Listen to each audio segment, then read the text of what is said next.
猎物，却是没能杀人的寒风。老师，对不住了，这次也连累您了。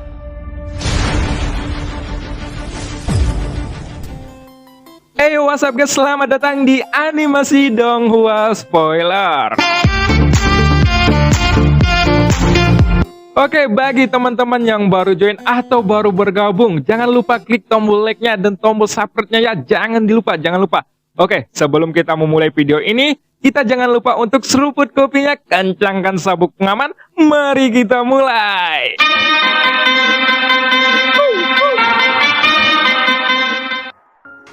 Pada episode sebelumnya diceritakan sang ratu berbicara dengan Taisu II.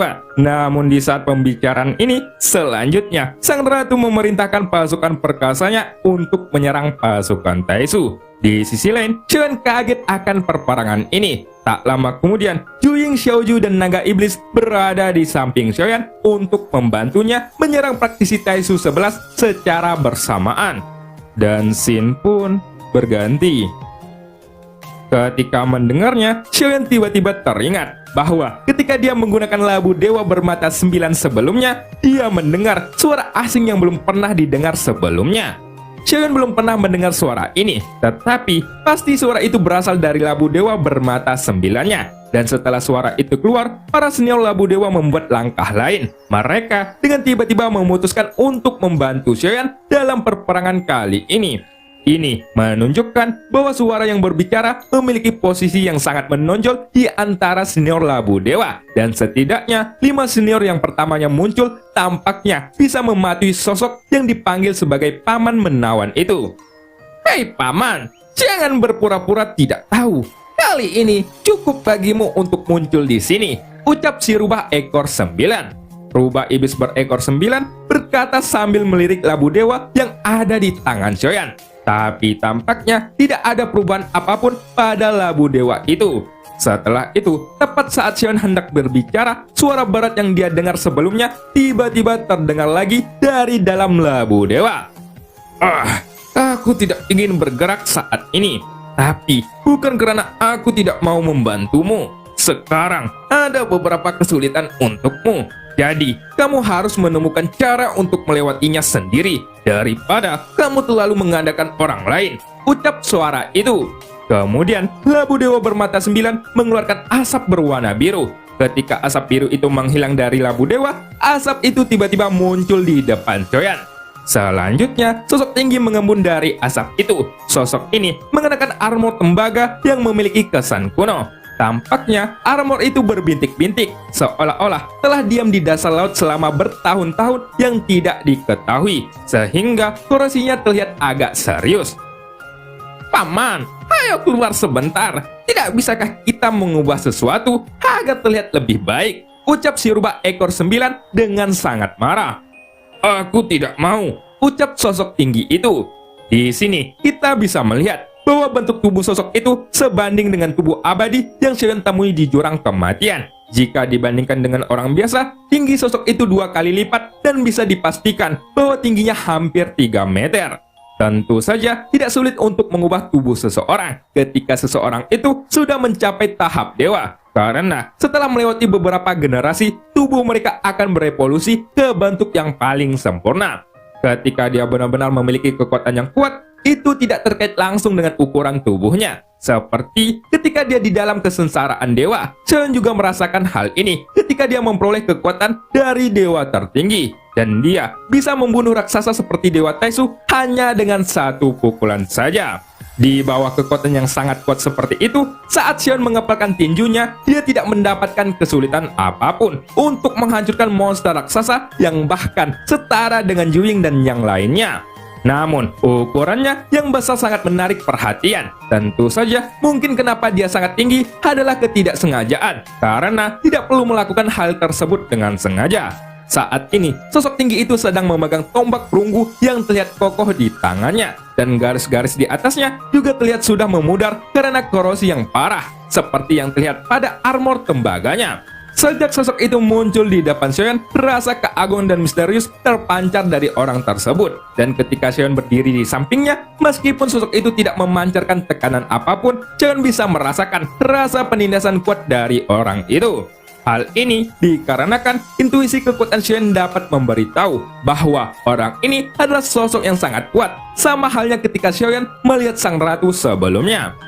"Junior, apakah kamu ingin membagi medan perang ini?" ucap sosok itu yang terdengar melalui pelindung kepalanya. Xiaoyan tercengang ketika mendengar kata-kata itu, tapi kemudian ia pun menganggukkan kepalanya. Xiaoyan masih berpikir bahwa jika dia bisa memblokir kerumunan Taisu dan para dewa Taisu sebagai pasokan energi mereka, itu akan sangat meningkatkan kemungkinan bahwa mereka bisa memenangkan perperangan ini.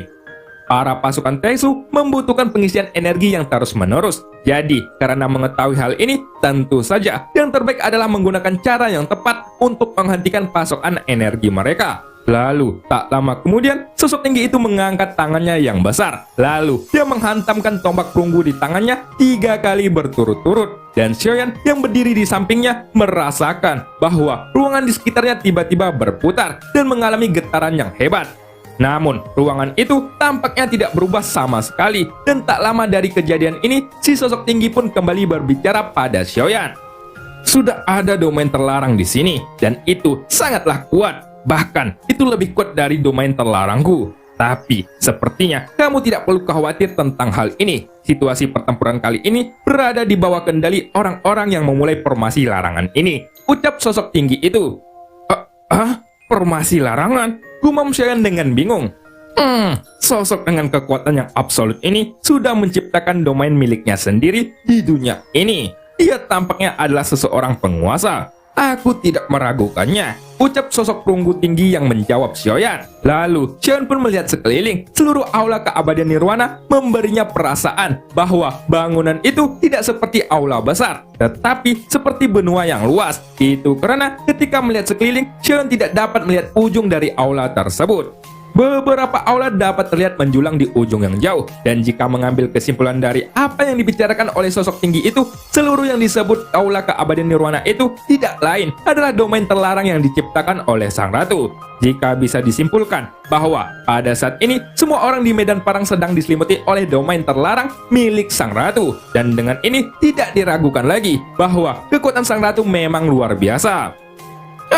Jika karena tidak ada yang bisa dilakukan, maka aku akan kembali lagi, ucap sosok tinggi itu. Setelah mengatakan ini, sosok tinggi pun segera bersiap untuk kembali ke dalam labu dewa bermata 9. Namun, sebelum dia bisa bergerak, Xiaoyan tiba-tiba berkata lagi, "Tunggu sebentar, senior. Karena senior sudah keluar, kenapa kamu tidak menggerakkan otot dan tulangmu kali ini? Sepertinya kamu sudah lama tidak bertarung. Jadi, bunuh saja mereka dengan satu tembakan," ucap Xiaoyan sambil tersenyum.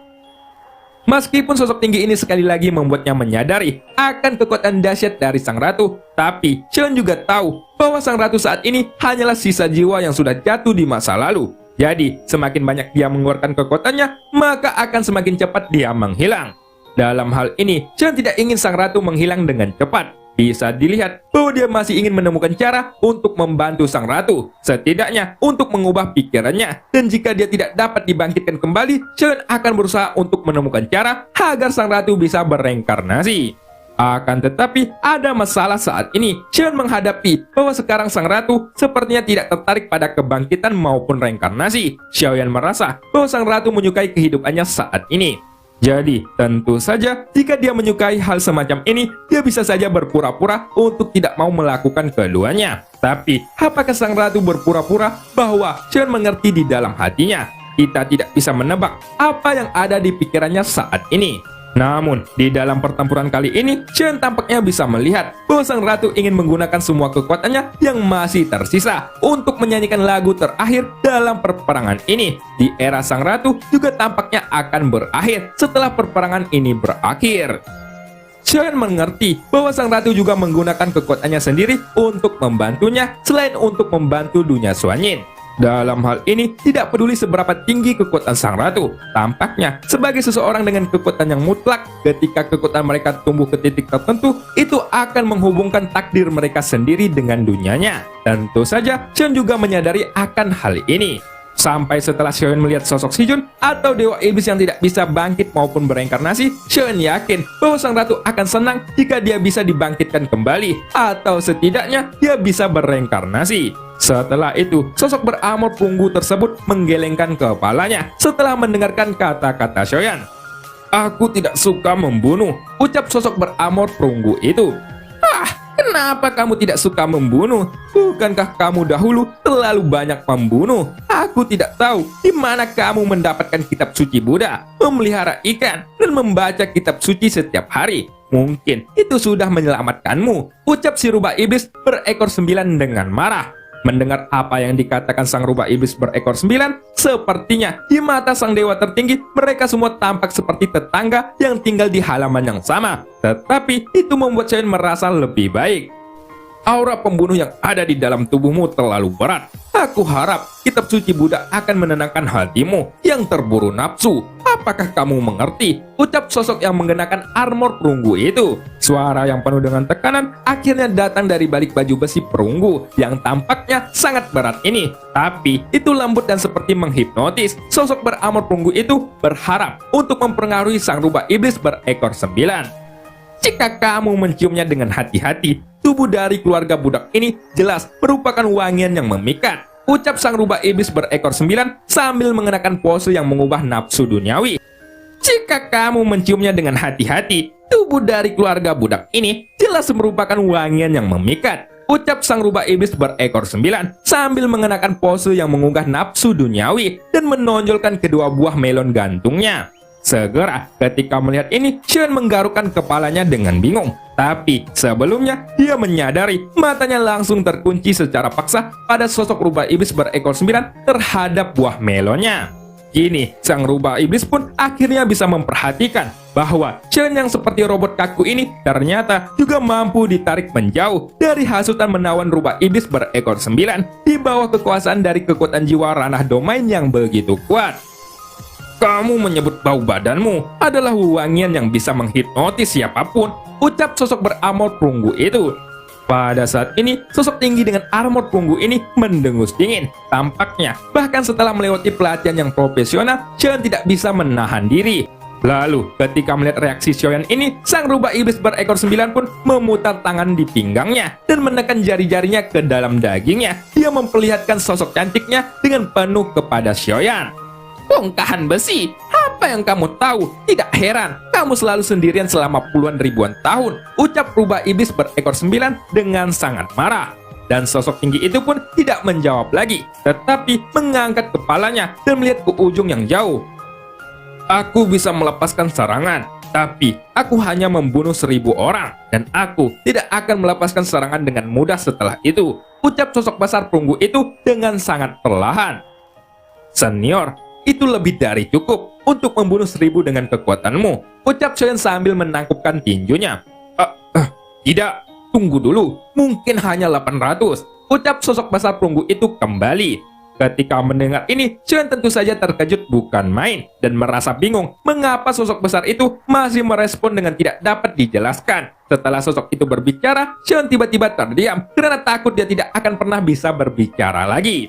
Selanjutnya, dengan ledakan keras, aliran udara yang kuat mendorong Xiaoyan dan rubah iblis yang berdiri mundur beberapa langkah. Lalu, ketika Xiaoyan melihat lebih dekat, sosok tinggi itu sudah bergegas menuju pendekar pedang gila dan yang lainnya seperti sebuah meteor jatuh. Beberapa orang juga melesat mundur hampir secara bersamaan ketika dia bergerak. Sepertinya adegan seperti ini tidak mengejutkan dan Dewa Taisu 11 juga belum bereaksi. Tapi serangan semua orang padanya sudah berhenti secara tiba-tiba. Sampai pada akhirnya, ketika Dewa Taisu 11 itu mendengar raungan berat di telinganya, ada suara siulan yang tiba-tiba muncul. Dan ketika dia melihat ke atas, Dewa Taisu 11 ini dikejutkan setelah ia melihat sosok perunggu yang melesat ke arahnya. Armor dewa palsu di tubuhnya tiba-tiba mengaktifkan pertahanan terkuat. Dan karena armornya langsung membuka pertahanan aktif, itu berarti sosok perunggu yang sedang melesat di depannya ini memiliki kemampuan untuk menghancurkannya secara mutlak. Bahkan ketika tubuh Dewa Taisu 11 ini terguncang, dua sayap dengan kilo logam mirip dengan sayap dewa milik Xiaoyan muncul di belakangnya dan dia siap untuk melarikan diri. Oh, ingin melarikan diri? Kamu tidak akan bisa bergerak jika menghadapiku, ucap sosok berarmor perunggu itu. Pada detik berikutnya, pupil mata Dewa Taisu 11 yang ada di balik armor dewa palsunya menyusut dengan cepat karena dia benar-benar tidak bisa bergerak sekarang. Tubuhnya kaku di tempat, tidak peduli bagaimana dia melawan, termasuk armor dewa palsunya. Itu juga tidak ada respon dan tidak bisa bergerak sama sekali. Bahkan sayap di belakangnya juga melayang, tapi tidak bisa bergerak. Pada saat Dewa Taisu 11 ini masih mengalami stagnan semacam ini, bayangan raksasa perunggu mengaung dan perlahan mengangkat telapak tangannya dan dengan keras dia langsung meremas kepala Dewa Taisu 11 itu. Pada akhirnya, sosok Taisu 11 ini pun langsung diseret ke kejauhan oleh bayangan raksasa perunggu. Di bawah telapak tangan raksasa, kepala Taisu 11 ini seperti sebuah telur yang dipegang oleh seseorang. Telapak tangan itu membungkusnya dengan penuh dan bahkan terdengar suara benda yang retak. Tetapi pada saat ini, armor dewa palsu milik Dewa Taisu 11 ini tiba-tiba muncul dan kekuatan keabadian pun melonjak keluar. Setelah itu, pelindung kepala meledak langsung dengan keras dan tiba-tiba sosok Taisu 11 pun terlepas dari telapak tangan raksasa perunggu itu. Namun kali ini, kristal merah di dada Dewa Taisu 11 ini juga tiba-tiba meredup dalam sekejap. Tapi akhirnya dia bisa melarikan diri. Jelas dia sudah menghabiskan semua kekuatan keabadiannya sebelum melakukan pelepasan diri ini. Dan armor dewa palsu itu menghancurkan sendiri pelindung kepalanya. Pada saat ini, Dewa Taisu 11 itu memiliki darah di seluruh kepalanya dan penampilannya bahkan lebih kabur, bahkan sampai tidak dapat dikenali lagi. Akan tetapi, untuk sekarang dia tidak peduli dengan wajahnya yang sudah babak belur dan bertahan adalah satu-satunya hal yang dia pikirkan sekarang. Pada saat mendapatkan kembali kebebasan, sayap di belakangnya mengapak seperti kipas yang dibanting dan sosoknya pun langsung tersapu dengan kecepatan yang mengerikan. Namun, ketika jaraknya sudah 100 kaki, suara rendah datang dari balik sosok beramor perunggu lagi, dan tidak ada keraguan tentang ini. Kembalilah, ucap sosok beramor perunggu itu. Ketika kata-kata ini jatuh, praktisi Taisu yang sudah melarikan diri sejak awal, tiba-tiba tubuh dan sayapnya benar-benar di luar kendali, dan sosoknya pun malah melesat kembali. Dia kembali ke posisi semula, tanpa dikendalikannya sendiri, dan di balik kepalanya yang penuh dengan darah, dapat dilihat bahwa pupil mata praktisi Taisu 11 ini hanya berisi kematian, dan matanya benar-benar ketakutan. Wah! Pemimpin nomor 1, selamatkan aku, ucap Dewa Taisu 11 dengan sangat panik. Akan tetapi suaranya bahkan tidak bisa menyebar dan itu datang dengan tiba-tiba. Sementara itu, sosok besar perunggu raksasa saat ini sedang melesat ke bawah, menembas ke arah kepalanya, hingga kepalanya meledak. Bahkan dengan armor dewa palsu, armor ini tampaknya rentan ketika menghadapi sosok beramor perunggu ini. Sementara itu, sosok besar perunggu raksasa ini sedang melesat ke bawah, menembas ke arah kepalanya, hingga kepalanya meledak. Bahkan dengan armor dewa palsu, armor ini tampaknya rentan ketika menghadapi sosok beramor perunggu ini. Lebih tepatnya, itu adalah pertahanan terakhir dari Dewa Palsu 11. Itu sudah rusak, dan setelah kekuatan keabadiannya habis untuk pertama kalinya, kekuatan itu tidak bisa diisi ulang. Sampai pada akhirnya, pada saat kekuatan keabadiannya menghilang, kekuatan pertahanannya juga menurun tajam. Jadi, bahkan jika hanya dengan pukulan ini saja, Taisu 11 ini tidak berdaya untuk melawan. Kini, seluruh tubuh praktisi Taisu 11 ini dihantam dengan keras sampai menjadi daging cincang. Tapi, bukanlah hal yang aneh ketika tubuh yang sudah menjadi daging cincang itu kembali menyatu secara perlahan. Tetapi, meskipun begitu, itu bukanlah pemulihan dari tubuh Taisu 11 ini. Akan tetapi, menjadi sebuah mayat. Kemudian, armor dewa palsu yang melekat pada tubuhnya tersebar dan tidak sepenuhnya runtuh. Jadi, dia pun mengikuti di belakang sosok perunggu dan terlihat sangat menakutkan. Jelas, dibunuh bukanlah akhir hidupnya. Setelah kematian, Taisu 11 ini kembali dikendalikan untuk bertindak sebagai boneka. Tapi, tentu saja, Taisu 11 kini tidak memiliki teknik pertempuran apapun. Tetapi, penampilannya adalah yang paling mengejutkan. Bagaimanapun juga, dia adalah Dewa Taisu nomor 11. Setidaknya, dia sudah dianggap sebagai eksistensi teratas dari semua dewa atau yang ada di sini.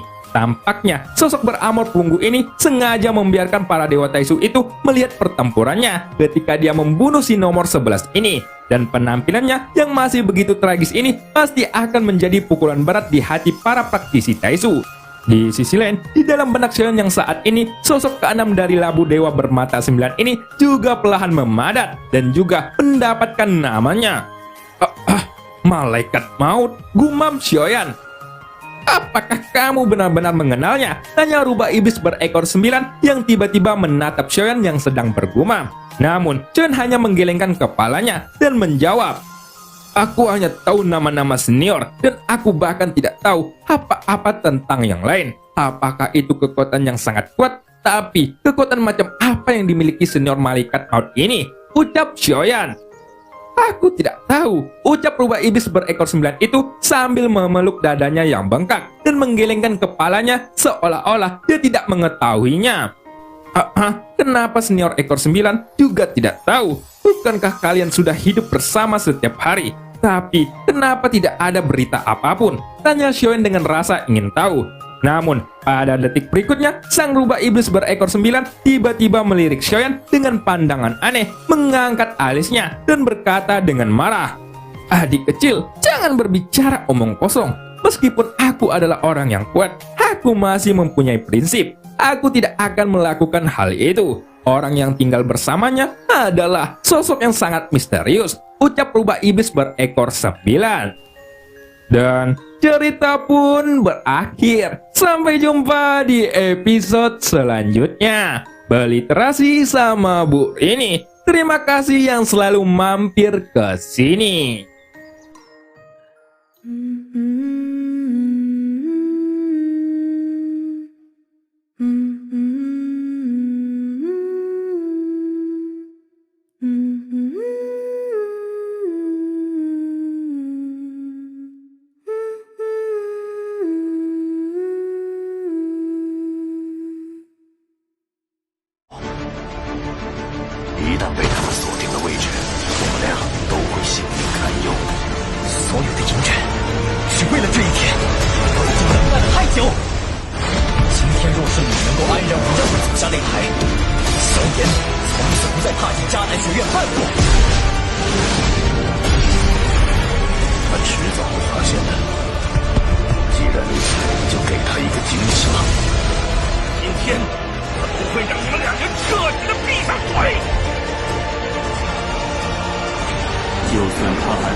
加玛帝国云岚宗，萧炎回来了。